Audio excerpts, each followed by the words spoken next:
not on a begging mission, even as we are in great need as a continent and all that. That should go to demonstrate that Africa should never be seen as a continent that needs generosity. We want to be treated as equals. Even in the multilateral institutions, we want to be treated as equals. And if our equity is at a low ebb, there must be ways in which that can be addressed. To us, this is very important.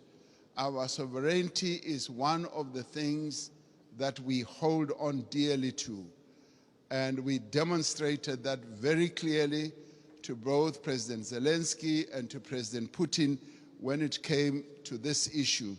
Even as there were suggestions that, yes, we can donate this, we can donate that, we said, we want you to release these grains and fertilizers to the world market so that the world can trade in these commodities and other issues we can handle in a different way. I wanted to make that point so that it should be understood where Africa has evolved up to.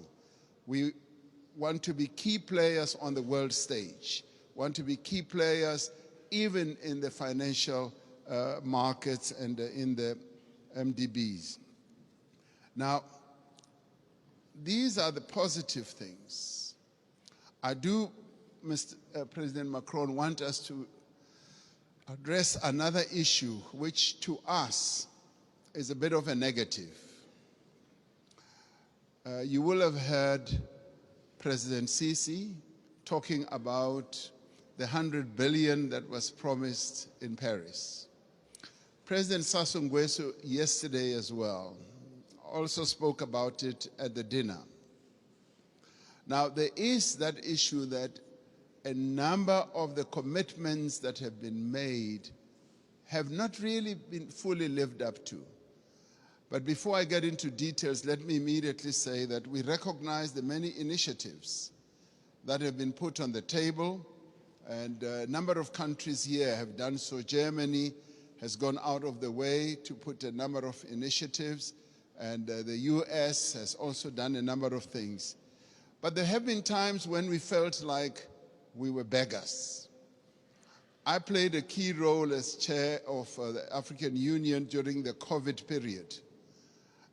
We felt like we were beggars when it came to vaccine availability, when we felt we needed access to vaccines, and the Northern Hemisphere countries had bought all the vaccines in the world, and they were hogging them. And they didn't want to release them at the time when we needed them most. And we felt like we were begging. And at times it felt like they would just be droppings from the table, that yes, we will give you that and that.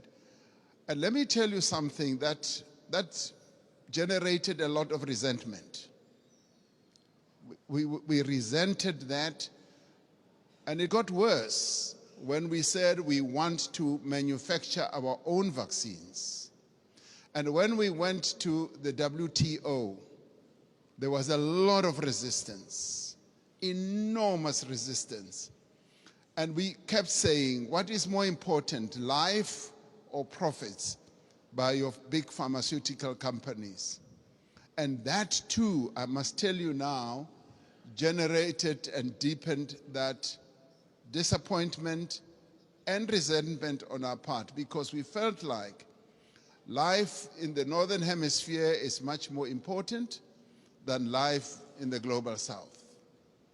And these are issues that need to be addressed. And I'm glad that we are all seated here like this, because we've got to get to the heart of these matters and address them. Now, I come to promises that have been made. And Chancellor Scholz was saying, we've got to walk the talk. Yes, we want to see the talk being walked. President Sassou Nguesso yesterday said at the dinner, $100 billion was promised per year. And he was saying, I've never seen that. And many of us will testify that that $100 billion has never really been made available. And this should stand out as something that needs to be addressed. Because sometimes we sit at conferences like this and say, yes, we'll make this available, and we believe you.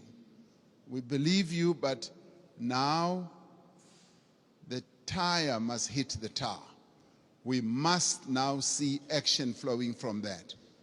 Now, I want to then talk about something very practical.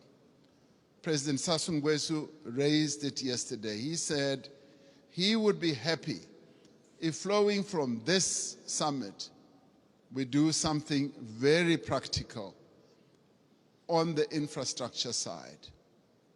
Having said that 600 million people in Africa do not have electricity, and yet we've got all the resources to generate electricity, particularly the mighty Congo River, and that there have been plans to build a number of power stations that will generate, in my calculation, up to 70,000 megawatts.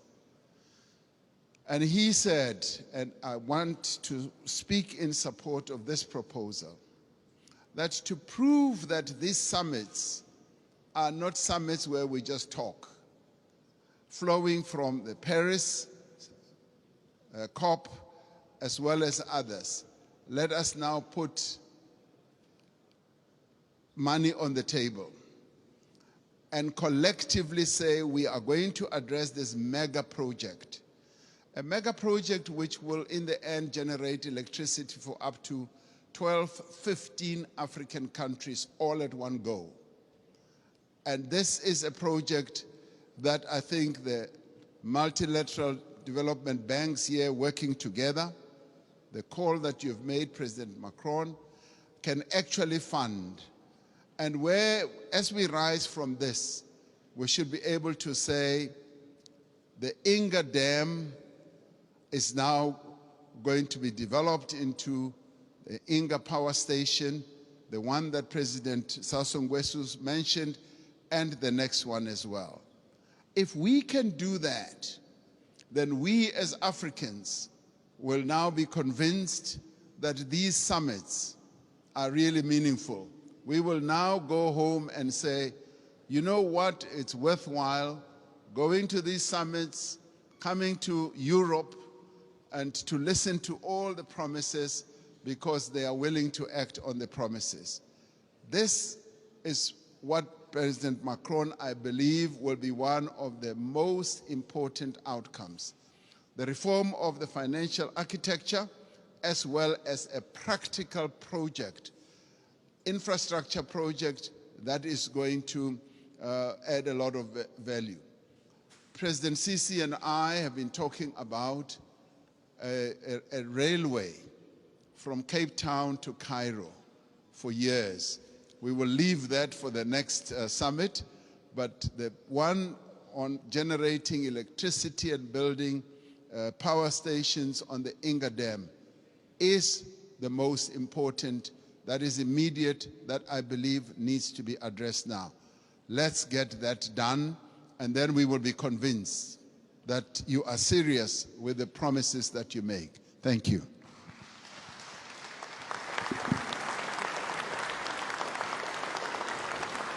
Thank you, Cyril. Thank you, everybody. Mesdames et messieurs les chefs d'État et de gouvernement, mesdames et messieurs, en vos grades et qualités, il est temps maintenant de conclure ce sommet et je vais essayer, après les discussions d'hier, le dîner que nous avons eu et l'échange très fructueux qu'il y a eu ce matin, de faire une conclusion opérationnelle. Parce que sinon, nous